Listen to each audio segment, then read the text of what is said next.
마가복음 1장 40절에서 45절 말씀을 통해 주님이 원하시는 자리로라는 제목으로 여러분과 같이 말씀을 나누고자 합니다. 오늘 본문 우리가 너무나 잘 아는 말씀이죠. 한 나병 환자가 오늘 그 환자의 상태에 대해서 40절 말씀에 분명히 알려주고 있습니다. 한 나병 환자가 예수께 나아왔다. 이 병으로 인해 고통을 당하고 있던 사람이 주님 앞에 치유함을 받기 위해서 나아온 이 기사를 통하여서 어떻게 보면 성경에서 기록된 그 기사들 중에 병자가 직접 예수님께 나아왔다라는 그런 기사가 처음으로 실린 그 내용이 바로 이 나병 환자에 관한 이야기입니다. 제일 먼저 주님 앞에 나와서 치유함을 받았던, 다른 사람에 의해서가 아니라 스스로가 나와서 주님 앞에 치유함을 받았던 이 나병 환자의 기록, 이렇게 주님 앞에 나온 이 병자는요 완전한 치유함을 받게 됩니다. 이것은 커다란 믿음이었다라는 것입니다. 왜 그게 믿음입니까? 본인이 본인의 병을 낫기 위해서 나온 것이 믿음이라고 말할 수가 있을까요? 본인이 본인 병 나으려고 간절함을 가지고 나왔는데 이게 믿음이라고 할 수 있을까요? 라고 여러분 혹시 질문하실지 모르겠습니다. 그러니까 당시 사회에서요, 병에 걸린 사람은요 자연적으로 사회와 격리가 되어버립니다. 그리고 이 격리된 사람들이 사람들 앞에 서는 것은요 율법의 조항을 어기는 일이었습니다. 그런데 그가 그러한 율법의 조항을 어기면서까지 주님 앞에 나왔다라는 것입니다. 오늘 이 병자에게 있어서 자신의 병을 고침받는 일보다 더 중요한 일은 없었습니다. 그리고 그 자신의 병을 해결해 줄 자는 오직 예수님뿐이라는 사실을 믿었다는 것입니다. 그가 바라보았던 것은 사람의 이목이 아니라 오직 주님이었고, 이것이 그에게 분명한 믿음이었습니다. 이렇듯 진정한 신앙은 문제가 있다면 주님 앞에 나와야 한다는 것입니다. 이것이 믿음입니다. 오직 주님만이 이 문제의 해결자가 되신다는 확실한 믿음으로 주님 앞에 설 때에 주님은 그 문제의 해결자가 되어주신 줄 믿습니다. 본문의 나병 환자의 치유 기사는요 마태복음에도 기록됩니다. 마태복음 8장에도, 그리고 누가복음 5장에도 8장 1절에서 4절, 누가복음 5장 12절에서 16절 말씀에도 동일하게 등장합니다. 이 마태의 기록에 의하면요, 이 치유의 이적은요 예수님께서 산상수훈을 마치고 산에서 내려오실 때 발생하게 되는데, 그때의 8장 1절 말씀 한번 찾아볼까요? 마태복음 8장 1절입니다. 마태복음 8장 1절에 같이 한번 읽어보겠습니다.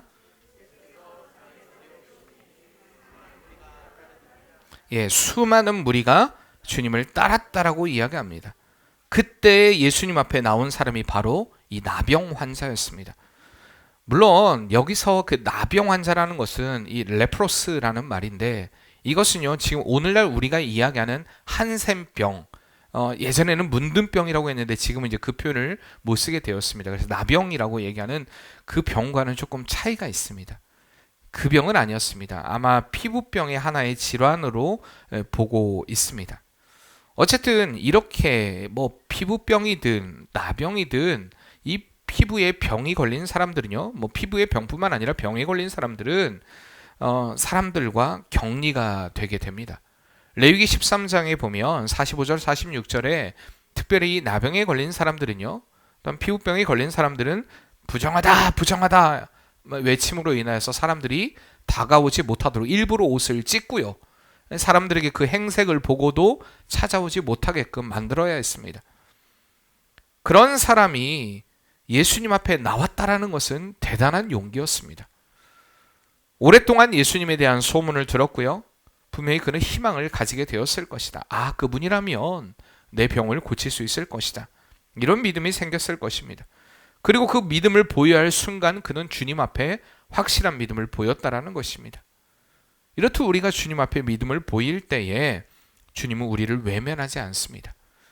주님이 원하시는 자리가 바로 이 믿음의 자리라는 것입니다. 히브리서 11장 6절 말씀에 우리가 잘 아는 말씀입니다. 믿음이 없이는 하나님을 기쁘시게 하지 못한다라고 이야기하고 있습니다. 하나님께 나아가는 자는 반드시 그가 계시는 것과 또한 그가 자기를 찾는 자들에게 상 주시는 이심을 믿어야 할지니라고 분명히 말씀하고 계십니다. 믿음이 있다면요, 하나님을 찾게 되어 있습니다. 한번 따라해 볼까요? 믿음이 있다면 하나님을 찾게 됩니다. 위기가 다가오고 고통이 다가오는데도 불구하고 만약에 우리가 주님을 찾지 않는다라면, 내가 지금 어려움의 순간에 있는데 주님을 찾지 않는다라고 하면 이 사람은 진정한 믿음의 소유자가 아닙니다. 주님은 우리가 어떠한 상황에 있든지, 특별히 어려움의 상황에 있든지 주님을 찾기를 원하신다라는 것입니다. 오늘 제가 아침에 어떤 목사님의 설교를 들으면서 목사님이 전도서에 관한 이야기를 합니다. 전도서에 관한 말씀을 하시면서 이렇게 얘기를 합니다. 우리의 모든 삶에 쌍을 이루는 법칙이 있습니다. 그 법칙이 뭐냐면, 슬플 때가 있으면 기쁠 때가 있고, 그렇잖아요. 울 때가 있으면 웃을 때가 있고, 우리 인간의 생각은요, 웃을 때만 있기를 원하고 기쁠 때만 있기를 원하지만, 인생을 살아보니 슬플 때가 있고, 또한 기쁠 때가 있고, 또한 울 때가 있고, 웃을 때가 있다. 쌍을 이루면서 전도서 기자가 솔로몬이 이야기를 합니다. 우리의 삶에 찾아오는 모든 시련 가운데, 모든 어려움 가운데, 때로는 그 상황이 웃는 상황이든 우는 상황이든, 때로는 기쁜 상황이든 슬픈 상황이든, 모든 순간 우리는 주님을 찾는 삶이 되어야 한다는 것을 분명히 오늘 말씀을 통해 우리에게 보여주고 있다는 것입니다. 사랑하는 성도님들, 언제나 우리가 주님 앞에 서는 은혜가 있길 바랍니다. 오늘 이 시간이 주님 앞에 서야 한다는 것입니다. 이렇듯 주님 앞에 서는 자리는요, 주님 앞에 나아가는 자리입니다. 주님이 원하시는 자리는 주님 앞에 나아가는 자리라는 것입니다. 우리가 인생에서 살다 보면 거절을 당할 때가 있지 않습니까? 요즘에 제가 어떤 유튜버 하나에 좀 빠져 있습니다. 그 19살짜리 아이인데 소녀예요, 소녀. 제 아내가 엊그저께인가요? 와가지고 여보 이거 한번 봐요. 그러면서 저한테 인간극장을 보내주더라고요. 근데 거기에 보니까 19살 소녀의 그 목수 이야기. 19살 소녀가요, 이제 호주에서 유학을 하다가 삶의 목적을 어쨌든 발견하지 못하고 너무 힘든 가운데 내가 공부만 하는 기회가 되는 것이 아니야라는 생각을 가지고 다시 한국으로 돌아와 아버지가 새아버지예요. 새아버지와 함께 목수의 일을 하는 그런 과정을 그려내고 있습니다. 근데 주는요, 목수가 아니에요. 전진 소녀라는 건데, 그 아이의 목적은요, 인생의 꿈을 찾아간다는 게 목적입니다. 근데 그 꿈을 찾아가다가 거절당하는 상황을 만납니다. 이제 처음으로 사회에 첫 발을 딛고 19살짜리 친구가요, 19살이 딱 끝나는 그 생일이 지나는 시점에 운전면허를 취득하고 그리고 포크레인 기사 자격을 땄습니다. 대단한 아이예요. 19살짜리 아이인데. 그런데 어쨌든 그러면서 지금 목수일, 그냥 이런 내장 목수를 하는 게 아니라 진짜 집을 짓는 목공 일을 하고 있습니다. 대단해요. 근데 너무 즐겁대요. 제발 노가다라고 하지 마세요. 이건 예술입니다. 예술입니다. 저는 예술을 하고 있습니다. 미국에서의 빌더, 그러니까 목수라고 얘기하면은 대단한 직업입니다. 근데 우리나라는 왜 자꾸 노가다라고 하는지 모르겠습니다. 저는 예술의 하나를 이루기 위해서 지금 기초를 쌓고 있습니다. 철근 하나를 나르면서도, 또한 그 연결을 하면서도 계속 그 아이가 하는 이야기는 나는 예술을 하고 있습니다. 근데 그 아이가 살면서 거절당하는 과정들을 그 안에도 이제 이야기를 하더라고요. 그때 그 아이가 한 번 거절당하고 두 번 거절을 당하고, 그래도 인생은 삼세판이라고 하잖아요. 그러면서 저 도전할래요. 근데 도전했을 때 세 번째 그 도전을 할 때 그게 성공할 때 눈물을 흘리면서 역시 포기하지 않았더니 이루게 됐습니다. 막 이런 이야기를 던지는데 굉장히 큰 메시지가 있어요. 우리가 인생에서 거절을 당해보면 한 번, 두 번 거절을 당할 때는 뭐 그럴 수 있으려니 생각하는데, 계속되는 거절을 당하게 되면요, 마음에 상처가 생깁니다. 원하는 회사가 있어서 이력서를 넣었는데 그 회사에서 당신하고는 일할 수 없습니다. 우리와 함께 아쉽지만 일할 수 없습니다. 근데 그게 진짜 아쉬울까요?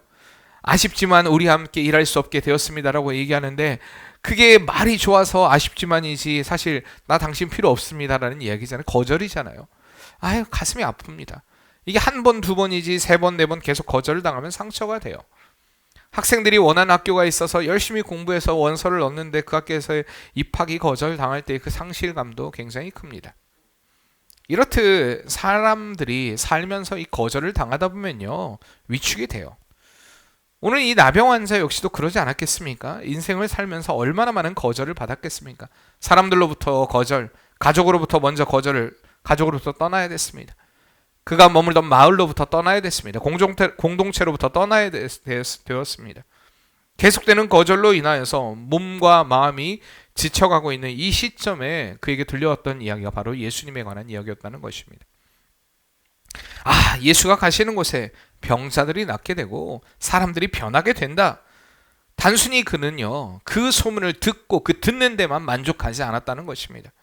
그 소문을 들은 그는 주님을 만나고자 하는 마음을 가지게 됐고 실적으로 주님을 만나게 될 그 자리까지 찾아가게 되는 것을 우리가 말씀을 통해 볼 수가 있습니다. 앞서 이야기했듯이 우리 마가복음에는 기록되어 있지 않지만 마태복음 말씀엔요, 사람들이 많은 가운데서도 주님 앞에 나왔다라고 이야기를 합니다. 이것은요, 죽음을 각오했다라는 이야기입니다. 당시에 나병이 걸린 사람이, 부정하게 생긴 사람이, 부정하다라고 그렇게 인정을 받고 나아간 사람이, 병에 걸린 사람이 무리 안에 들어온다라는 것은 죄였습니다. 그런 그의 행동에 대해 사람들이 돌을 들어 친다 해도, 죽인다 해도 아무렇지도 않은 그 행동이 용납될 수 있는 그런 상황이었다는 것입니다. 그러나 그는 그런 상황에 아랑곳하지 않았습니다. 자신의 병을 치유할 오직 예수님만을 바라봤던 것입니다. 예수님께만 집중했습니다. 그리고 그는 간절하게 주님 앞에 꿇어 엎드려 간구합니다. 원하시면 저를 깨끗하게 하실 수 있나이다. 나병 환자에게 있었던 확신은요, 예수님은 자신의 병을 고칠 수 있다는 것이었습니다. 우리의 삶에 이렇게 주님 안에 확실한 믿음을 가지고 있다면요, 주님 앞에 나아오게 되어 있습니다. 마가는 이 표현을 쓰면서 오늘 복음서에서 쓰여진 이 병을 고칠 때에 그 40절 말씀에 한 나병 환자가 예수께 와서 꿇어 엎드려 간구하여 이르되 원하시면 저를 깨끗하게 하실 수 있나이다. 우리가 개역 한글에 보면 고칠 수 있나이다라고 되어 있습니다. 사실 여기서 고치다라는 표현은요, 테라피오라는 말입니다. 언어로 보면 테라피오라는 말이에요. 근데요, 여기서 마가는 테라피오라고 기록하지 않습니다. 카다리조라는 깨끗하게 하다라는 표현을 쓰고 있습니다. 보편적으로 이 복음서에서 병을 고치다라는 표현을 쓸 때는 테라피오라는 말을 씁니다. 그 표현을 사용하는 게 보편적이에요. 그런데요, 카다리조라는 표현을 그가 사용했다는 것입니다. 이것은 카다리조라는 말은 병의 질병의 깨끗함도 깨끗함이지만 도덕적, 종교적 이 정결을 말할 때도 사용하는 단어입니다. 어쩌면 이 나병 환자는요, 자신의 육체적인 질병의 고통도 고통이지만 사람들에게 거부당하는 것, 종교적으로 거부당하는 것, 부정하게 취급받는 것, 이것에 대한 상처가 더 커져 있었음을 분명히 알 수가 있습니다. 그럼에도 불구하고 그는 주님 앞에 나왔다는 것입니다. 사람들이 많은 그 자리에서도 그는 담대하게 주님 앞에 나왔습니다. 그러니까 얼마나 그가 병을 고치고자 하는 마음도 있었지만 종교적으로도 이 정결함을 받고자 하는 얼마나 갈급한 마음을 가지고 있었는가를 보게 됩니다. 특별히 마태는요, 예수님께서 마태복음 5장, 6장, 7장을 통하여 산상수훈의 말씀을 하십니다. 산에서 말씀을 마치시고 내려오는 가운데에 많은 무리가 그를 따랐다라고 얘기합니다. 그러니까 그 말씀을 마치시고 내려오는 가운데에 처음으로 예수님 앞에 다가온 사람이 나병 환자였다라는 것을 의도적으로 기록하고 있습니다. 왜 그러냐면 예수님께 가장 먼저 나온 사람은 하나님께 예배를 드리기를 주관하는, 예배를 인도하는 제사장도 아니었고요, 성경을 연구하는 랍비도 아니었고요, 율법을 잘하는 바리새인도 아니었다라는 것입니다. 가장 먼저 예수님을 찾았던 사람들에게 외면을 받았고요, 사람들에게 계속되는 거절의 삶을 살았던 나병 환자가 제일 먼저 예수님을 찾았습니다. 왜요? 갈급한 마음을 가지고 있었기 때문입니다. 자신의 병의 치유에 대한 갈급함도 있었고요, 또한 종교적인 갈급함도 있었고요, 공동체의 회복에 대한 갈급함도 있었고요, 오직 그 문제의 해결자가 예수님이라는 확실한 믿음을 가졌기 때문에 그는 주님이 원하시는 자리로 나아가게 된 것입니다. 이렇듯 주님이 원하는 자리는요, 주님이 원하시는 자리는요, 주님 앞에 나아오는 자리입니다. 혹시 여러분이 지금 생각만 하고 계십니까? 내가 언젠가는 주님 앞에 나아가야 되는데, 내가 언젠가는 주님 앞에 헌신해야 되는데, 혹시 결심만 하고 계시는 거 아닙니까? 내가 내년에는 반드시 열심히 하리라. 아니면 내후년에는 열심히 하리라. 내가 이 일만 해결이 되고 나면 주님 앞에 열심히 하리라. 아닙니다. 주님이 원하시는 자리는요, 지금 주님 앞에 나아오는 자리입니다. 지금입니다, 바로. 언제나 지금 주님이 기다리는 자리로 우리는 나아가야 되는 것입니다. 오늘 우리가 이 시간에 이 자리에 주님 앞에 나왔습니다. 많은 사람들은요, 오늘도 우리가 1000명이 넘었죠. 코로나 확진자가 1000명이 넘었습니다. 많이 위축되는 그런 상황입니다.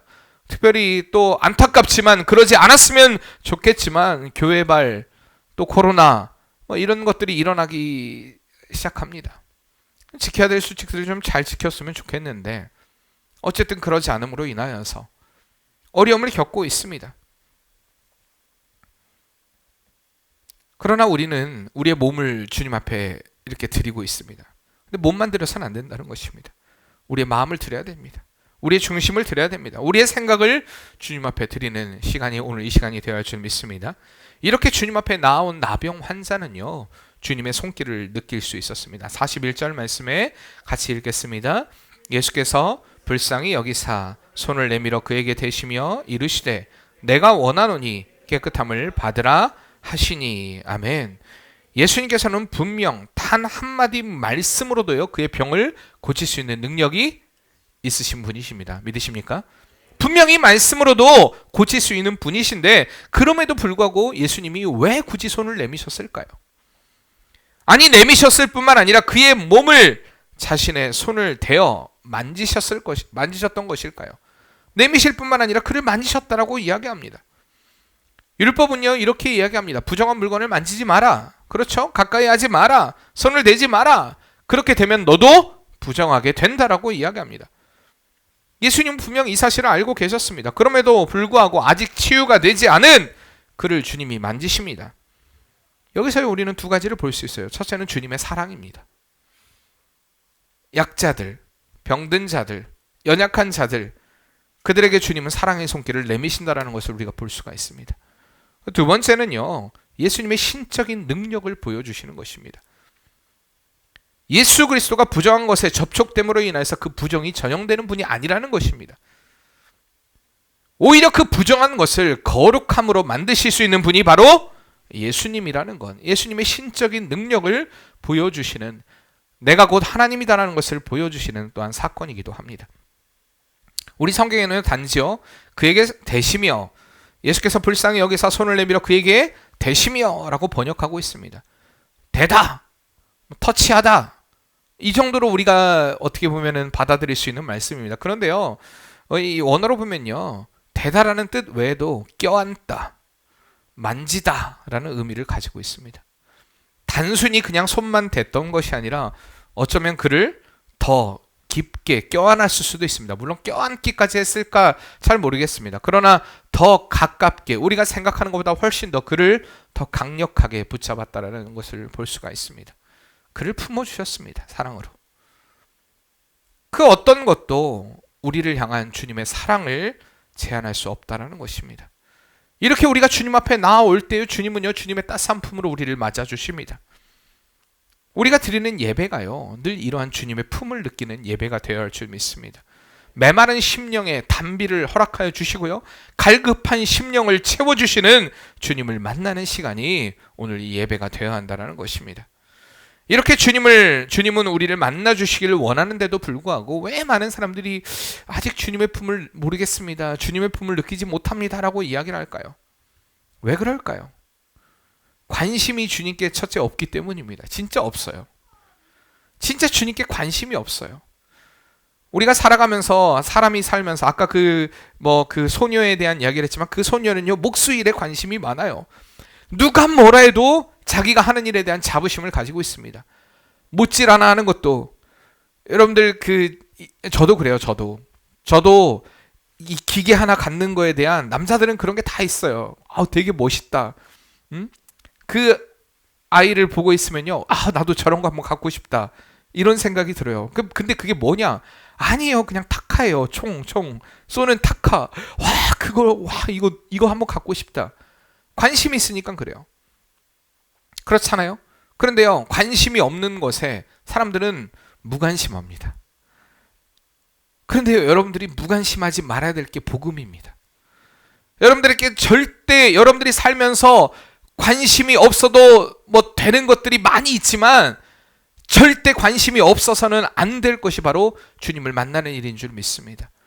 하나님을 예배하는 일은요, 우리의 삶의 최고의 가치가 되어야 됩니다. 하나님의 말씀은요, 우리의 삶의 절대적인 가치가 되어야 되고 관심이 되어야 됩니다. 이거에 관심이 없으면 안 된다는 얘기입니다. 내가 어떠한 전공을 할고, 우리 지원이가 미술을 하고 있습니다. 미술하는 데는 관심이 많아요. 내가 이런 꿈을 가지고 내가 이렇게 살아가리라. 그런 꿈 가져야 돼요. 당연히 하나님이 주신 꿈이 있으니까. 그런데 하나님의 말씀에는 관심이 없다. 하나님께 예배하는 건 관심 없다. 교회에는 관심 없다. 그럼 문제가 되겠죠. 우리의 삶을 생각해 봐야 돼요. 정말 주님 앞에 관심이 있는가? 그리고 그 다음 문제는 뭐냐면, 내가 이미 해봤다라고 생각합니다. 난 이미 주님 앞에 해봤어.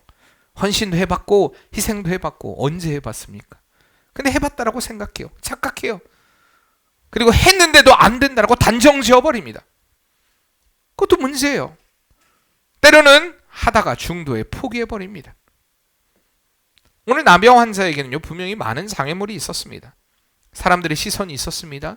사람들의 외면이 있었습니다.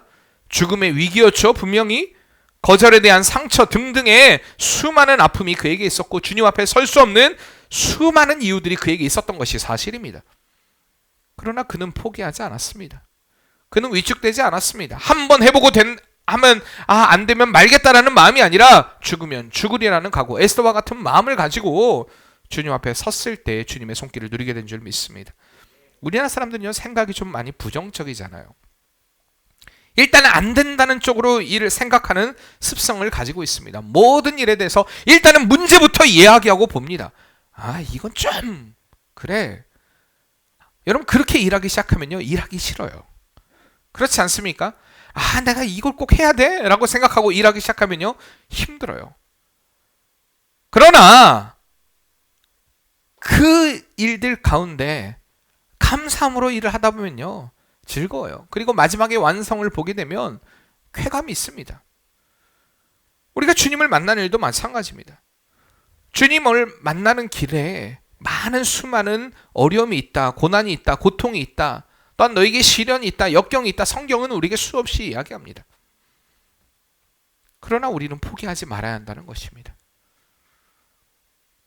주님께 여러분들이 맡기려면요, 어떤 문제 앞에서 여러분의 생각을 먼저 결정짓지 마시길 바랍니다. 먼저 결정짓고 나는 이건 안 돼, 이런 생각으로 여러분 나아가는 어리석은 인생이 되어서는 안 된다는 것입니다. 먼저 우리가 해야 할 일은요, 따라해봅시다. 주님께 우리의 생각을 고정하는 것이다. 아멘. 우리의 생각을 고정하는 것입니다. 먼저 우리의 생각, 주님 나의 생각을 지켜주시옵소서. 나의 마음을 지켜주시옵소서. 어떠한 순간 어떠한 상황이 생긴다 할지라도 흔들리지 않는 믿음으로 주님 앞에 나아가게 도와주시옵소서. 이렇게 믿음의 확신을 가지고 주님 앞에 포기하지 않는 믿음으로 나아갈 때에 우리는 어느덧 주님 앞에 서 있게 됩니다. 믿음의 조상이라고 불리는 아브라함의 믿음이 바로 이런 믿음이었습니다. 자신을 사랑하는, 제가 계속해서 이야기하잖아요. 자신을 사랑하는 아들 이삭을 바치라고 했을 때에 그는요, 고민하지 않았습니다. 바로 다음날 모리아 산으로 갑니다. 바로 다음날. 하나님이 언제 가라 이야기하지 않았어요. 근데요, 생각하지 않았어요. 내가 이별에 좀 시간을 가져야지, 그래도 헤어짐의 시간을 가져야지, 이게 좀 인간적인 거 아니야, 그런 생각하지 않았습니다. 하나님의 명령 앞에 그 즉시 순종했습니다. 가라 명하실 때에 주님 앞에, 그 명령 앞에 그는 바로 움직였습니다. 왜요? 자꾸 생각이 들 때에, 인간적인 생각이 들 때에 그 죄악된 생각이 나로 인하여서 주님 앞에 나아가지 못하게 한다는 것을 어쩌면 아브라함은 알았을지도 모릅니다. 왜요? 경험으로 알았겠죠. 그러니까 경험으로 알지 않았습니까? 자기 아내를 누이라고 속일 정도의 연약한 심정을 가진 사람이 바로 아브라함이었습니다.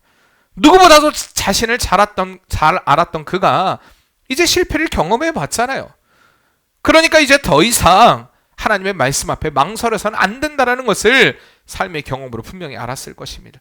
그리고 그는 바로 하나님의 말씀에 명령이 떨어지자마자 바로 다음날 밤에 그 음성을 듣고, 그리고 바로 다음날 아들을 데리고 아들을 바치러 그 길을 걸어가게 됩니다. 여러분, 혹시 주님 앞에 순종하기에 정리할 시간이 필요하십니까? 나를 좀 기다려주세요, 주님. 여러분, 혹시 이렇게 미루고 있지는 않습니까? 그러나 주님이 원하시는 건요, 즉각적인 순종이라는 사실입니다. 그리고 이렇게 즉각적인 순종으로 주님 앞에 나아갔던 아브라함을요, 하나님은 기뻐하셨고요, 그에게 큰 복을 내려주셨습니다. 오늘 이 복을 누리는 성도의 삶이 되시길 바랍니다. 우리의 생각을 먼저 주님께 고정해야 한다는 것입니다. 주님 앞에 설 때 우리로 인해 고민하게 하는 그 모든 것들을 내려놓고 우리가 주님 앞에 나아가면요, 주님의 은혜를 누리게 됩니다. 출애굽기 3장 5절 말씀에 하나님께서 호레산 떨기나무 가운데서 모세에게 나타나십니다. 그리고 모세를 부르시죠. 모세야, 모세야. 모세가 이제 80세에 하나님 앞에 부르심을 받게 됩니다. 부르심을 받을 때에 하나님이 제일 먼저 하신 말씀이 보면, 하나님이 이르시되 이리로 가까이 오지 말라. 내가 선 곳은 거룩한 땅이니 내 발에서 신을 벗으라. 무슨 말입니까? 내 발에서 신을 벗으라는 말이 처음 명령이었습니다. 내 발에서 신을 벗으라. 모세 후계자였던 여호수아에게도 동일하게 나타나셔서 말씀하십니다. 여호수아 5장 15절 말씀에 여호와의 군대 대장이 여호수아에게 이르시되 내 발에서 신을 벗으라. 내가 선 곳은 거룩하니라 하니 여호수아가 그대로 행하니라. 내 발에서 신을 벗으라. 고대 근동에서요, 신발은요, 발바닥만 보호할 정도의 어떤 가죽끈으로 되어 있습니다. 그 지방이 그래요. 그렇게 그냥 샌들을 신고 다녀야 될 만큼의 그러한 나라입니다. 그런데요, 따라서 이제 어떻게 보면 이 발이라는 것이 굉장한 먼지로 인하여서 가장 더러워지기 쉬운 부분이었습니다. 이러한 발은 사람의 죄를 상징합니다. 신발을 벗는다는 것은 먼지투성이인 자신의 수치를 드러내는 것으로 하나님의 거룩한 임재 앞에 자신의 수치스러운 죄악을 드러내는 그런 행위였습니다. 또한 하나님에 대한 거룩한 경외함의 표현이 바로 신발을 벗는 것이었습니다. 나의 모든 것을 내려놓겠습니다. 나의 모든 것을 내려놓겠습니다. 나의 낮고 천함에 대한 고백이 바로 신발을 벗는 것이었습니다. 주님이 원하시는 자리에 나의 모든 것을 내려놓고 오직 주님께만 순종하겠습니다라는 고백의 자리가 바로 신발을 벗는 자리였다라는 것입니다. 주님은 이렇듯 주님 앞에 선 자들에게 하나님을 확실하게 보여주셨고 완전한 승리를 허락해 주셨습니다. 주님, 나의 모든 것을 내려놓겠습니다. 주님께 순종하겠습니다 라는 마음으로 주님 앞에 설 때에 하나님은 완전한 승리를 그들에게 허락해 주셨다는 것입니다. 오늘 우리가 해야 할 일이 바로 이것입니다. 지금이에요, 지금. 나중이 아니라 지금입니다. 오늘은 좀 눈이 오고요, 오늘은 좀 마음이 좀 그렇고요, 오늘은 좀 그렇잖아요. 우리에게 첫눈이 왔잖아요. 여러분, 첫눈이 중요합니까? 첫눈 오니까 우리가 여러분들의 첫사랑을 만나야 되고 우리가 사랑하는 사람을 만나야 되고, 근데 오늘 첫눈 온 날이 주일이었습니다. 생각해 봐야 돼요. 아침에 여러분 하얀 눈을 보면서 무슨 생각했습니까? 와, 깨끗한 마음으로 주님을 만나야지. 이게 여러분 너무 인위적이라고 생각하십니까? 근데 우리 마음이 이래야 됩니다, 진짜로. 야, 오늘 거룩한 주일인데, 야, 오늘은 눈이 오니까 우리가 이 눈 오는 날을 즐겨야지가 아니라, 그래, 우리가 정결함으로 주님 앞에 예배해야지. 눈 오는 것을 보고, 야, 늦지 않게 우리 빨리 좀 준비하고 빨리 예배당에 가야지. 하나님을 만나러 가야지 라는 마음을 가지고 주님 앞에 나오는 것이, 이건 당연한 것입니다. 그런 훈련으로 되는 게 아니에요. 주님이 원하는 자리를 아는 사람들은 믿음으로 그 자리에 나아가기를 원합니다. 그리고 그 사람들에게 하나님은 복을 주신다는 것입니다. 오늘 나병 환자가요, 자신의 생각을 내려놓습니다. 부정한 마음을 내려놓습니다. 사람들의 시선을 모두 다 내려놓습니다. 그리고 주님을 바라보는 그 믿음으로 인하여서 주님 앞에 나옴으로 인하여 완전한 치유함을 누리게 됩니다. 오늘 우리의 삶이 이래야 한다는 것입니다. 모든 이유를 내려놓고요, 나의 생각을 내려놓고 부정적인 마음을 내려놓고 사람들의 시선을 내려놓고 모든 것을 내어 던지고 오직 주님만 바라보는 그 믿음으로 주님 앞에 서는 은혜가 있기를 바랍니다. 그때 하나님의 만지심을 느끼게 됩니다. 하나님의 치유하심을 느끼게 됩니다. 하나님의 역사를 맛보게 됩니다. 오늘 여러분들이 그 주님의 만지심을 느끼는, 정말 주님의 그 따뜻한 품을 느끼는 은혜의 삶들이 되시는 복된 성도의 삶이 되시길 바랍니다. 오늘 한번 우리 옆에 분들에게 이렇게 인사합시다. 주님이 지금 당신을 만져주기를 원하십니다. 아멘이십니까? 주님이, 한번 따라합시다. 주님이 지금 나의 마음을 만져주기를 원하십니다. 그 주님을 느끼며 그 주님을 누리며 살아가는 삶이 되길 바랍니다. 따스한 성령님, 우리 찬양합시다. 따스한 성령님, 마음으로 보내 내 몸을 감싸며 주어지는 평안함, 만족함을 느끼네. 사랑과 진리에, 사랑과 진리에 한 줄기 빛보내 내 몸을 감싸며 주어지는 평안함,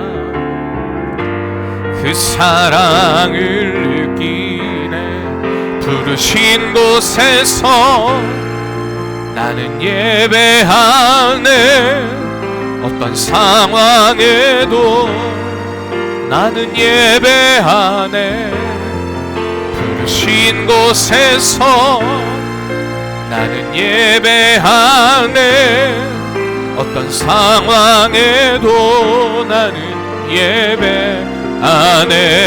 내가 걸어갈 때 길이 되고, 내가 걸어갈 때 길이 되고, 살아갈 때 삶이 되는 그곳에서 예배하네.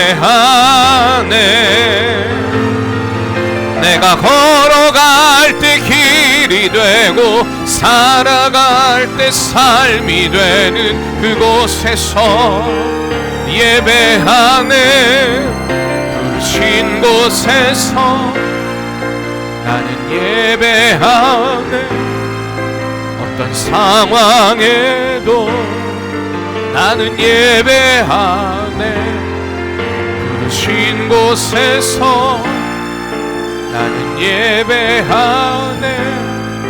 어떤 상황에도 나는 예배하네. 어떤 상황에도 나는 예배하네. 우리가 기도할 때, 하나님, 주님 앞에 가장 먼저 나왔던 사람은 예배를 주관하는 제사장도 아니었고, 하나님의 말씀을 많이 안다고 하는 그런 바리새인들이나 또한 선생들이 아니었습니다. 간절한 마음을 가진, 사람들에게 외면을 당하고 사람들에게 멸시를 당하며 사람들에게 가까이 갈 수 없는 이 나병 환자만이 가장 먼저 주님을 찾아왔습니다. 우리는 이미 예수님에 대해서 알고 있습니다. 그런데 어떠한 마음으로 우리가 주님 앞에 나아오기를 원하고 있는지요? 정말 주님을 만나고자 하는 그 마음을 가지고 주님이 원하시는 자리에 우리가 서 있는가를 늘 생각해 보기를 원합니다. 우리의 몸뿐만 아니라 우리의 마음이, 우리의 생각이, 우리의 중심이 오직 주님께로 향할 수 있는 복된 성도의 삶이 되게 도와주시옵소서. 우리가 주님 앞에 이 시간에 결단하며, 주님, 지금 이 시간 주님 앞에 나옵니다. 주님, 나를 만져주시고 나를 치유하여 주시옵소서. 혹시 해결받아야 될 문제가 있다면 주님 이 시간에 나를 만나주시고 나를 치유하여 주시옵소서. 우리 같이 한번 간절한 마음으로 주 앞에 기도하겠습니다. 사랑하는 하나님, 우리가 늘 주님이 원하시는 그 자리에 서 있기를 원합니다. 주님이 부르시는 그 자리에 서 있기를 원합니다. 하나님이 요구하시는 그 자리에 있기를 원합니다. 하나님이 우리를 부르고 계십니다. 하나님이 우리를 찾고 계십니다. 하나님이 우리를 간절히 원하고 계십니다. 주님 아버지며 주님이 원하시는 그 자리에 우리가 서 있기를 원하며, 주님의 만지심을 누리길 원하며, 주의 치유의 손길을 누리길 원하며, 생명의 주가 되신 아버지는 그 주님을 느낄 수 있는 은혜의 역사 일어나게 도와주셔서 부르심의 그 자리에서 하나님 아버지는 그 만지심을 느끼게 도와주시고, 성령의 만지심을 느끼게 도와주시고 하나님의 인도하심을 느끼게 도와주시고 하나님의 일하심을 느낄 수 있는 은혜의 시간이 될 수 있도록 주여 역사하여 주시고 주관하여 주시며 제 성령으로 인하여 새로워지는 은혜의 삶의 역사가 날마다 우리의 삶 가운데 일어나게 도와주시고 차고 넘치는 그 은혜의 풍성으로 우리의 삶을 채워주실 수 있는